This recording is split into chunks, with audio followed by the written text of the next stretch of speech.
सुप्रभात प्यारे बच्चों।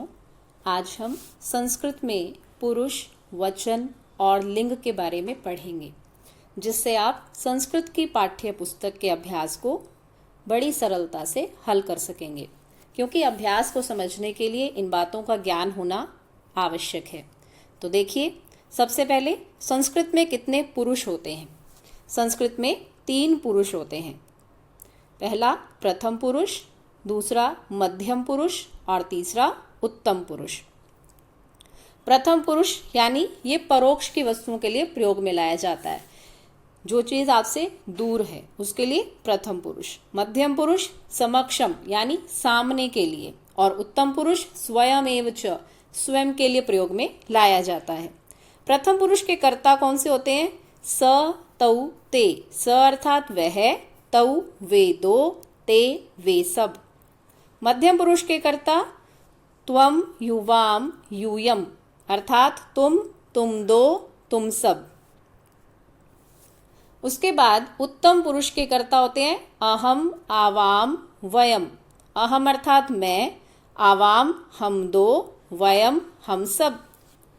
तो ये थे हमारे 3 पुरुष, प्रथम पुरुष, मध्यम पुरुष, उत्तम पुरुष। आपको ये याद रखना है कि संस्कृत में 3 पुरुष होते हैं। प्रथम पुरुष के अंतर्गत स, तौ, ते।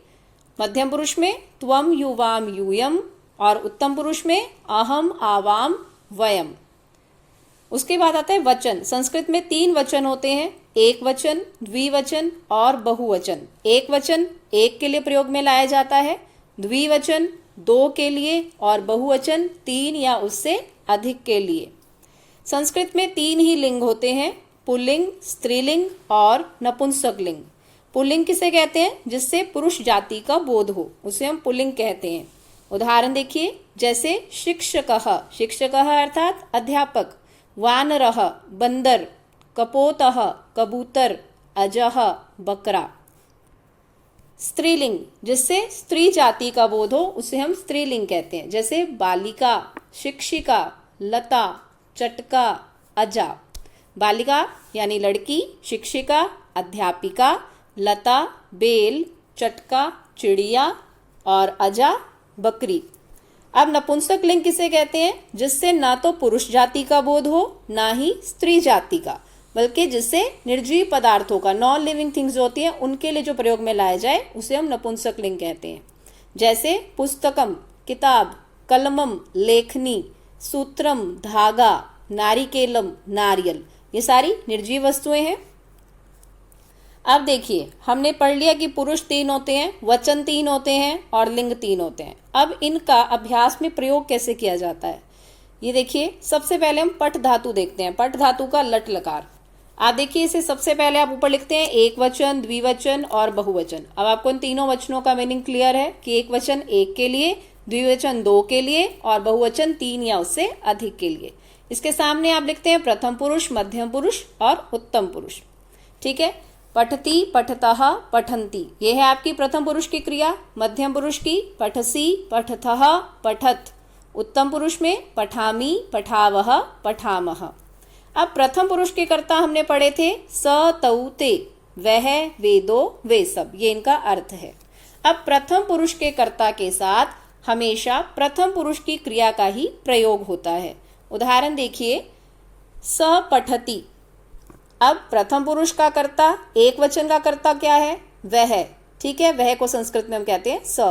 और एक वचन की क्रिया क्या है? पठति। तो मीनिंग हुआ वह पढ़ता है। अगर आ जाता है वे 2 पढ़ते हैं, तो द्विवचन में क्या है क्रिया? पठतः। और कर्ता तौ, वे 2, तौ पठतः।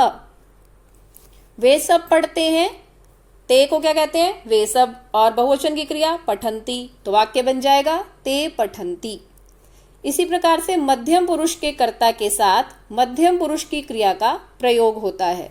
अब मध्यम पुरुष की क्रिया क्या है हमारे पास? पठसी, पठतः, पठत। ठीक है। और मध्यम पुरुष के कर्ता कौन से होते हैं? त्वम, युवाम, यूयम। त्वम अर्थात तुम, युवाम तुम दो, यूयम तुम सब।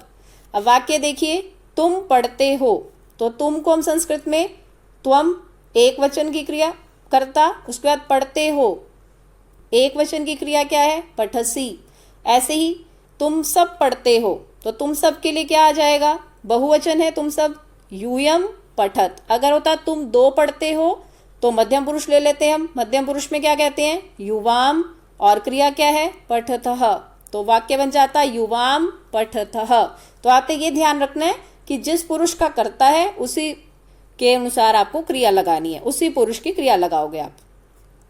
अब देखिए उत्तम पुरुष, उत्तम पुरुष में आ जाते हैं कर्ता अहम, आवाम, वयम, यानी मैं, हम दो, हम सब, और क्रिया क्या है, पठामी, पठावह, पठामह। वाक्य देखिए, मैं पढ़ता हूं, अब मैं के लिए एक वचन अहम आ गया, पढ़ता हूं, अब अहम के साथ एक वचन की क्रिया लगेगी, अहम पठामी।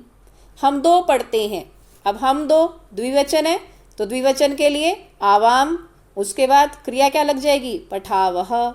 इसी प्रकार हम सब पढ़ते हैं, तो हम सब बहुवचन है, वयम आ जाएगा, और वयम के साथ बहुवचन की क्रिया पठामह। वाक्य बन गया वयम पठामह।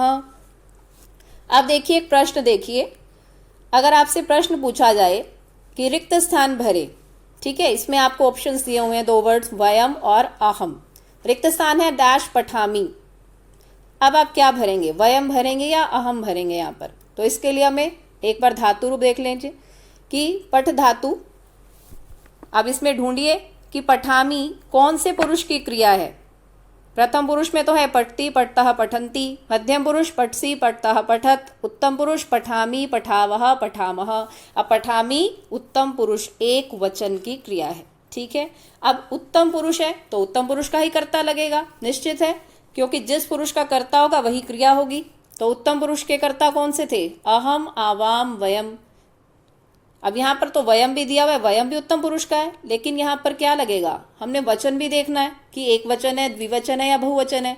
पठामी क्या है, उत्तम पुरुष एक वचन, तो उत्तम पुरुष का कर्ता एक वचन का लगेगा, अहम। वाक्य बन जाएगा अहम पठामी।